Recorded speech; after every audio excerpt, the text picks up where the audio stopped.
Hello everyone. In a previous video, we looked at D flip-flops and then we created our own. And there is a more economical way of doing this. And what do I mean by that? Well, right now you'd have to buy a chip with NOR gates and a chip with AND gates if you wanted to do this, along with an inverter chip. And then this would allow you to be able to save information in this as one bit of information. You can see right now this says that the bit is high, it's a 1. If I apply my set or reset value here, nothing happens. But when the clock is high, right now there's nothing there. And if I turn it on or set it, it goes high, take it away, it resets because the clock is high. So as the clock is flashing on and off, and we can actually show this with an actual clock. If I add this clock on here and it flashes, you can see that it will remember things when the clock is low. And I think it's a little bit better when it's slower. So the clock is low. It was low when it was set, or reset, I guess you could say. If I bring it high, it doesn't matter, it stays the same. But now if we set it high, clock comes high, it sets it to a 1.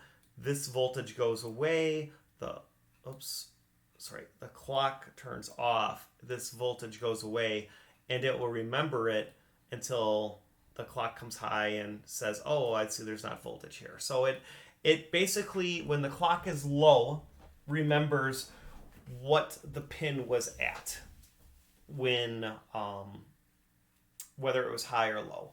And that's the same way that this circuit works, is whenever the clock is low, it remembers what you did, and you can change this value and it won't affect anything. It's like the clock is the gatekeeper. It allows the value to be set or reset.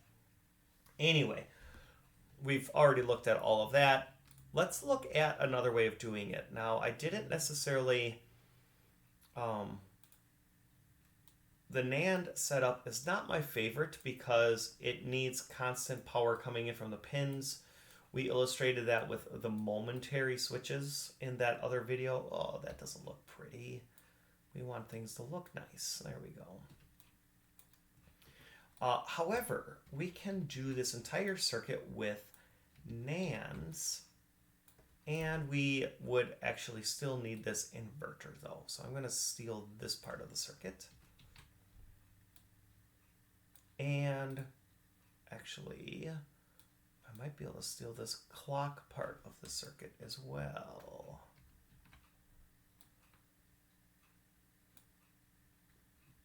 So in this case, you can see that the NANDs are constantly supplying power to the circuit because they have an external power source, as do all these logic gates.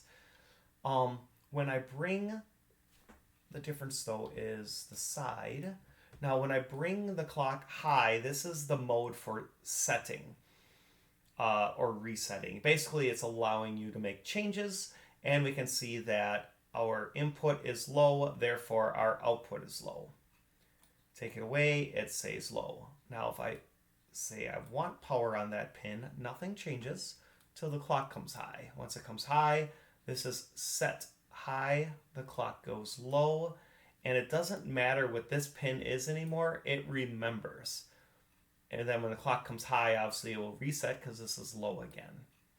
So this is another way to do it. The neat thing about it is you don't need to buy a chip with NOR gates and a chip with AND gates. You can do it all with NAND gates. So that's kind of neat. I just thought I would show that to you.